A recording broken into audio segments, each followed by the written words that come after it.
तो इस वीडियो में आपका स्वागत है। और अगर जो आप इस वीडियो को क्लिक कर चुके हैं तो प्लीज़ स्किप मत करना। मेरी सारी वीडियो स्किप्स हो रही हैं, बंदे क्लिक कर रहे हैं उसके बाद हटा दे रहे हैं, वॉच टाइम नहीं दे रहे मतलब। तो मैं शुरू करते हैं वीडियो। तो मेरा जो टॉपिक आपने पढ़ चुका हो कि आखिर इंडिया का हो क्या रहा है। मैं कहना ही चाहता हूँ कि यार इंडिया के हो क्या रहा है।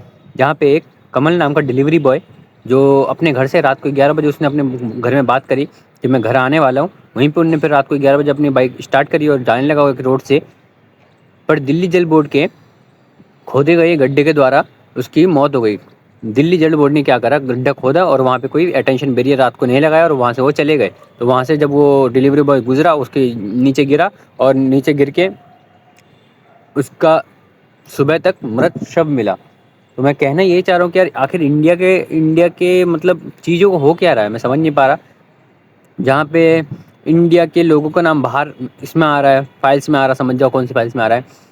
और जहाँ पे एक इंसान जो कि एक नाले में गिर गया नोएडा में, और वहाँ पे पुलिस भी तैनात थी, वहाँ पे अच्छे खासे लोग भी थे, पर उसकी जान सबके होने के बावजूद नहीं बचा पाए।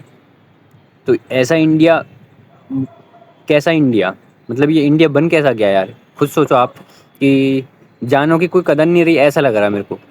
जहाँ पे एक दिल्ली जल बोर्ड ने गड्ढा खोदा वहाँ पे कोई बैरियर नहीं लगा, जबकि उनको पता था कि यहाँ पे किसी गिर के, यहाँ पे किसी की देहांत हो सकती है, यहाँ पे कोई किसी का मतलब कोई मर सकता है यहाँ से गिर के। वहाँ पे उन्होंने कोई बैरियर या कुछ भी नहीं लगाया। और वहीं पे एक बंदा जो कि नोएडा में गया, नोएडा में अपनी कार से जा रहा था, तो कार उसके नाले में गिर गई। तो वहाँ पे वो फ्लैश लाइट जला के दिखाता रहा कि मैं यहाँ हूँ, मेरे को बचा लो, चिल्लाता रहा। वहाँ पे पुलिस आई, वहाँ पे लोग भी बहुत सारी भीड़ लगाए थे, सब थे, पर किसी ने उसकी हेल्प नहीं करी। सब डरते रहे कि ठंडा पानी ये है वो है, कहीं हम कुछ ना हो जाए। सब कुछ था उन पे तब भी। वहीं पे फिर एक बंदा डिलीवरी बॉय गुजरा, उनने जाके वो चेक करा, जब तक पर चेक करा तब तक वो कार डूब चुकी थी, वो बंदा नहीं मिला था उसे। तो वो वापस ऊपर आया और उसने कहा कि बंदा हो चुका, उसका देहांत हो चुका है। तो मैं यही कह रहा हूँ यार कि फिर से कि इंडिया को हो क्या रहा है। जहाँ पे इंडिया इतनी कैपेबल थी, मतलब इंडिया इतनी कैपेबल थी कि यार किसी की जान के लिए बंदा यार कुछ भी कर सकता था पहले बचाने के लिए। अब वहीं पे अब इंडिया ऐसी हो गई है कि किसी की जान जाए किसी को कोई फ़र्क नहीं पड़ता है। तो ऐसी इंडिया तो नहीं थी अपनी पहले कि इंडिया का मतलब इंडिया बिगड़ती जा रही है कि इंडिया सुधरती जा रही है। आप इसको डिसाइड करो, मैं डिसाइड करने वाला होता कौन हूँ। मेरे पर मैं अपने जो तर्क रखूँगा, ये कहूँगा कि इंडिया बिगड़ती जा रही है। इंडिया की चीज़ें बिगड़ते जा रही हैं, इंडिया के लोग थोड़े ऊपर लेवल तक। एक मैंने शायद वो भी सुना था कि कुछ भी करो पर कट्टर मत बनो। मैं ये धर्म के लिए कह रहा हूँ कि धर्म को मानो पर कट्टर मत बन जाओ उसके लिए, नहीं तो फिर लड़ाई होगी। और अगर जो तुम कट्टर बन गए तो फिर लड़ाई होगी, और लड़ाई शायद आपके जो भी आप जिस भी रिलीजन में उस गॉड से, उस गॉड ने आपको ये तो नहीं सिखाया होगा कि मेरे लिए लड़ो, उसने तो यही सिखाया होगा कि शांति फैलाओ। तो फिर तो आप उस धर्म के लिए फिर आप नहीं बने हो। मैं साफ सीधा यही कहना चाहता हूँ कि आपके लिए धर्म नहीं बना है। अगर जो आप किसी अपने धर्म के लिए किसी को मार रहे हो, किसी को परेशान कर रहे हो, फिर शायद आपके लिए कोई धर्म नहीं बना है।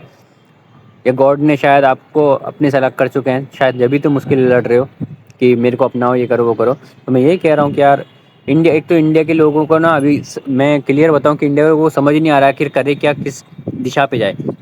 कोई भी कुछ भी कर दे रहा है इस टाइम। तो क्योंकि डर नहीं रहा, शायद डर होना थोड़ा ज़रूरी है। और शायद अब डर नहीं रहे। जहाँ पे मैं ऐसा खुल के भी बोलूँ तो यार कुछ ज़्यादा हो जाएगा, इसलिए मैं खुल के ज़्यादा बोल नहीं रहा हूँ। तो इस टॉपिक को यहीं पे बंद करते हैं। दूसरा टॉपिक मैं कहूँगा जो कि हमें हर एक वीडियो में कह रहा हूँ कि सिविक सेंस। इंडिया के लोग क्या करते हैं, जहाँ पे खाते हैं वहीं फेंकते हैं, और उनको गवर्नमेंट से अपेक्षा होती है कि वो अपने देश साफ़ क्यों नहीं कर रहा है। भाई खुद को देखो तुम। मैं ऐसी वीडियोस देखता हूँ जो नदी के पास में इतने सारे मतलब फूल गिरे हुए हैं, इतने सारे अगरबत्ती गिरी हुई है, इतने सारे कचरा गिरा हुआ, पन्नी फूल पता नहीं क्या क्या, बहुत सारी चीज़ें। क्या आपको लगता है कि यार उस नदी में वो सब होना चाहिए था? आप नदी को नदी मानो। आप, साफ सीधा कह रहा हूँ कि कोई धर्म के रिलेटेड मत मानो। मैं ये कह रहा हूँ, नदी को नदी मानो, फिर देखो कितना साफ होता है नदी। और सिविक सेंस समझो कि जहाँ पे कूड़ा फैलाने की जगह है वहाँ गिराओ। मैं ये नहीं कह रहा कि हर जगह गिरा दो।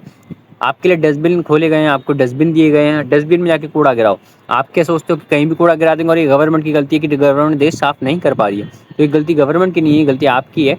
और मैं एक चीज़ बताऊँ, आप अगर नदी में कुछ गिरा रहे हो तो वहाँ पे एक अंदर एक जीव रहता है, मछली, और भी बहुत सारे जीव रहते हैं, उनको दिक्कत होती है। अगर आपके घर में एयर पोल्यूशन बहुत फैल जाए तो आपको दिक्कत होगी, वैसे ही उनके अगर जो पानी में आप कूड़ा गिराओगे तो वहाँ पे वाटर जो बहुत ज़्यादा वो हो जाएगा, गंदा हो जाएगा, तो उनको भी रहने में दिक्कत होगी। वैसे ही वो समझो, आप ये मत समझो कि ये गिराऊंगा तो मेरे को इतना पुण्य मिलेगा, पुण्य नहीं मिलेगा। अगर आप ये सोच रहे हो कि मैं कुछ गिरा रहा हूँ, उसके बदले मेरे को पुण्य मिला है, तो आप खुद सोचो, अगर जो आप उसकी बनाई हुई चीज़ को दिक्कत दे रहे हो, तो वो पुण्य का काम तो नहीं हुआ ना। मैं ऐसा बोल रहा हूँ कि मतलब मान लो आप गॉड को मान रहे हो, गॉड ने ही मछली को भी बनाया है, फिश को बनाया है, तो अगर जो आप नदी में कुछ गिरा रहे हो, तो वहाँ पे उसको दिक्कत होगी, उस चीज़ से उसको दिक्कत होगी। अगर जो चीज़ से उसको दिक्कत हुई, मतलब गॉड की बनाई हुई चीज़ को दिक्कत दिया आपने, तो ये शायद सफल नहीं हुए आप यहाँ पे, ये गलत हो गया है। तो मैं यही कह रहा हूँ कि यार, एक मूवी में शायद वो भी है,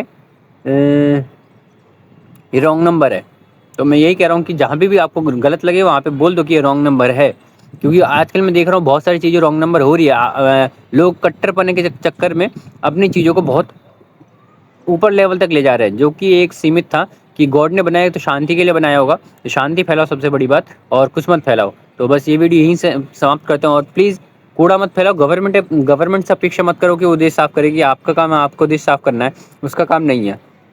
तो मैं अपने बारे में भी थोड़ा बता दूँ कि यार, मैं सीधी सी बात, मैं यार एक्टर बनना चाहता था। एक्टर नहीं, मैं एक वेब सीरीज़ मतलब स्केच राइटर हूँ, जो स्क्रिप्ट लिखते हैं। मैंने अच्छे खासे स्क्रिप्ट भी लिख रखे हैं। तो बस मुझे सपोर्ट चाहिए, इतना सपोर्ट चाहिए कि मैं इतना कैपेबल हो जाऊँ, इतना एबल हो जाऊँ कि अपना वेब सीरीज़ बना सकूँ। मैं खुद बनाऊँगा, मैं ऐसा नहीं कह रहा कि मैं कुछ करूँगा, मैं यूट्यूब पे अपलोड करूँगा, पर इतना कैपेबल होना चाहिए मेरे को। मेरे पास इतना पैसा होना चाहिए कि मैं सबको बता सकूँ कि ये करो, वो करो, और सबको ला सकूँ एक साथ जुट में, जो भी मेरे जानने वाले हैं। क्योंकि वो भी काम करते हैं, उनको भी पैसा चाहिए, उनकी भी फैमिली को पैसा चाहिए। तो मैं इतना तो कैपेबल हो जाऊँ कि हाँ, उनकी फैमिली को इतना पैसा दे दूँ जितना भी वो दे रहे हैं, ताकि वो मेरे साथ काम कर सके। और मैं कुछ चीज़ें ले लूँ जो कि मेरे को बहुत ज़रूरत है। तो धीरे-धीरे सब चीज़ हो जाएगी। और मेरे को अभी तक यूट्यूब में करते-करते लगातार साढ़े 4 ये अगस्त से मैंने शुरू करा था। अगस्त, नवंबर, दिसंबर, जनवरी, 4 साढ़े 4 महीने हो गए हैं। तो आप देख लो क्या करना है, क्योंकि मेरे को बस सपोर्ट की ज़रूरत है। और मैं अब की बार शायद यूट्यूब नहीं छोड़ूँ, और हर एक दिन वे वीडियो बिना स्किप करे डाल ही रहा हूँ। तो प्लीज़ सपोर्ट कर देना, सब्सक्राइब कर देना। Thank you guys.